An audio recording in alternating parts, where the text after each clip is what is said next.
Okay, so it seems that we have some new news on VTubers and exactly who is the top VTuber at the moment. And this is coming from Stream Charts and their Q3 report of VTubers in general. Now, they do this every single quarter, and it's really, really great to see because it shows us the growth of a lot of VTubers in this space and who is really doing good at the moment. Now, obviously, yeah, we go over to the report here over on the Stream Charts website, and they say VTubing in the live streaming industry experienced a decline in viewership during Q3 of 2025, which obviously doesn't sound too great, but they say falling from the earlier record-setting quarters of the year. Although viewership overall dipped, engagement and growth among virtual streamers has stayed strong, including in this joint report from Stream Charts and VStats. We have refined and expanded the data, now including many more VTubing creators, which is great to see. Obviously, Stream Charts have been doing a great job already, but it seems that they're partnering up with VStats as well to give them a better kind of look at exactly how everybody is doing, which I think is really, really great. So for Q3 2025, we have vastly expanded our data set of VTubers, now accounting for many more independent streamers. These creators are continuing to become ever more crucial to the overall scene. Although top viewership continues to be dominated by the creators signed to top agencies, Q3 2025 was full of news such as new debuts, marathon events, and VShojo's closure. All of this and more is explored below. So yeah, obviously this entire quarter is during a lot of that stuff that happened, including the VShojo stuff and everything like that. So we should see that kind of reflected within a lot of these kind of analytics. So yeah, as you can see here, the actual kind of watch hours or whatever you want to call it, hours of watched of VTubers have actually gone down by quite a significant amount this time. Obviously, between Q1 and Q2, it went down a little bit, but Q3 it has gone down pretty massively, which would be concerning to a lot of people. But to be fair, like the number of hours watched before were like kind of record-breaking numbers.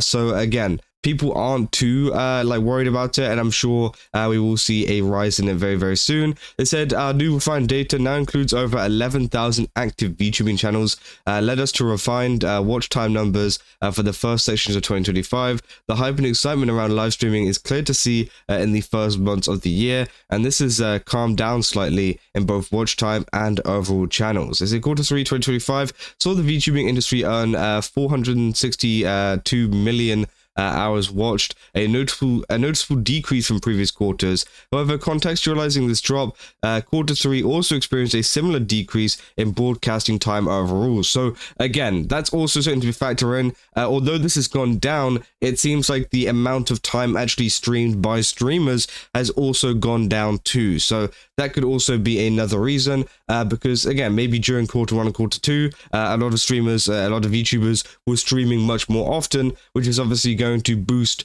the number of watch hours. So that is something to kind of bear in mind there. Now, obviously, we got the kind of contribution and distribution, of VTubers in terms of nationality and gender, and obviously it seems like female VTubers are still dominant, with over 67% of them being female and almost 30% of them being male, which is great to see. And then also we've got our kind of makeup of exactly what countries they're from is kind of hard to see on the screen, but essentially Japan is 34%, USA 18%, and then we move on to the other smaller countries. Canada actually at 3.2%, Australia 2.8%, UK is at a 2.1%, others 28%. So again, obviously a big mix, but it seems like Japan and the US are mainly taking over VTubing at the moment.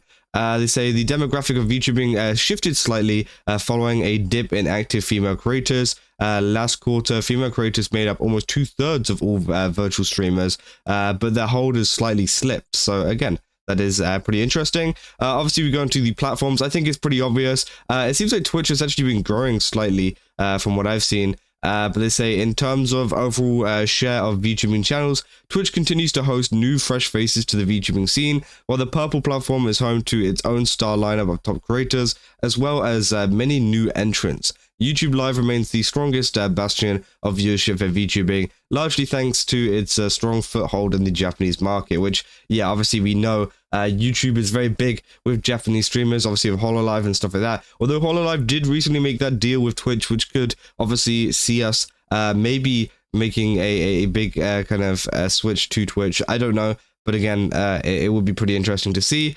You know, they go on to say other minor platforms such as Kick and stuff all maintain their viewership. Now we go on to obviously VTuber agencies and their proportion of viewership. Now this one's pretty interesting. So obviously VShojo is still there. Obviously VShojo is not around anymore, but it seems like they got 1.6%. But yeah, 42% of people are independent. 18% are hololive. Another 18% are nijisanji. Mythic Talent obviously having a big chunk there too at 2.6%. Let's say in quarter 3 at 2025, most of the top VTuber agencies suffered at least a slight drop in viewership, while agencies like hololive, nijisanji, or Vispo all stood at the top. They all recorded decreases in the excess of 10 million hours watched. So yeah, pretty interesting. Then we go on to some of the most watched VTubers in general. And obviously, they also mentioned the fact about like VShojo also managed to record a slight amount of watch time in the quarter before shutting down. But yeah, these are the most watched VTubers based on watch hours out of every single platform. And as you can see here, yeah, there's quite a lot of them. For example, you got Watame, then you got Michi here, Ironmouse, who obviously both have been getting a lot of attention, especially since the VShojo stuff, but also they've been absolutely killing it in terms of their content too. You know, we keep on going. You got the Nijisanji channel, I think that is. Again, you got Korone, again, very, very popular. You know, Subaru, Kuzuha, Miko, and then finally Pakora at the very top, absolutely killing it over there, which is great to see. And that is based on hours watched, right? So again, great to see. We go on to the top VTubers for the quarter, shifted slightly, but did not largely change. Pakora still leads the pack, now followed by Miko and then Kuzuha, which yeah is great to see. And then finally we go on to obviously the most watched English speaking VTubers, and yeah, Ironmouse completely takes this home this time. Obviously, I think last time it was Zentreya that was taking it home.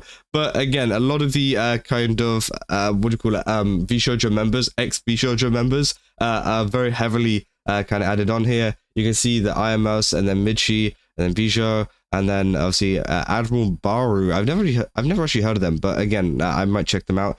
See who they are. But yeah, obviously we've got Zentreya as well there. Shy Lily, she's been pretty big at the moment. Cleo from Phase Connect actually coming in there, which is great to see. Deme, Henya, and then also we got Vidal or Norosama as well, making 10th place, which is pretty crazy. But yeah, all of those are the top English-speaking VTubers, and all of them have definitely deserved to be up there.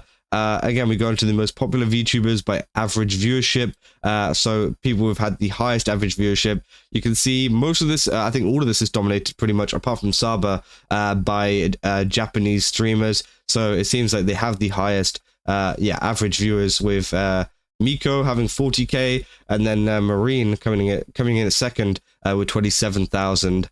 Which is pretty insane. They say the average viewership of VTubers throughout the quarter shows the still present power of Japanese creators, despite the global expansion and diversification of the live streaming sector as a whole. Japanese creators like Miko, Marine, and Subaru made up the most popular VTubers for quarter 3, all representatives of hololive, followed by many other hololive affiliates. So yeah, I mean, again, this is some very, very useful information to show us exactly the direction the VTubing is going in. And obviously, don't worry too much about this first stat. I know it can seem a little bit disheartening to see that the viewership is going down, but at the end of the day, it is one of these things where essentially they are streaming less. VTubers are streaming less during this quarter for whatever reason that might be. Obviously, there has been a lot of issues in terms of drama and stuff, which has been going on lately, which causes people to go on breaks and hiatuses and stuff like that, which could also contribute to it. So again, just bear that in mind, that people have been streaming less, and that is why that is down at the moment. And hopefully we can see this go back up in the future. But obviously, it's great to see that Ironmouse and even more people are doing great in terms of, being some of the top English-speaking VTubers, and also Bakura and stuff being some of the top overall, VTubers in general. So again, Very, very good stats there. Really like to look at these every single quarter. Let me know down in the comments what you guys think about this, because again, I'm very interested in what you guys have to say about the growth of VTubers and, you know, the growth of a lot of these kind of people as well. And yeah, if you guys did enjoy this video, don't forget to leave a like and subscribe. Also, go to GameSubs, use my code Kaza, get 10% off. Again, they've got a ton of really cool stuff over there. Definitely recommend checking it out. And yeah, I'll see you guys in the next one. That's all. See ya.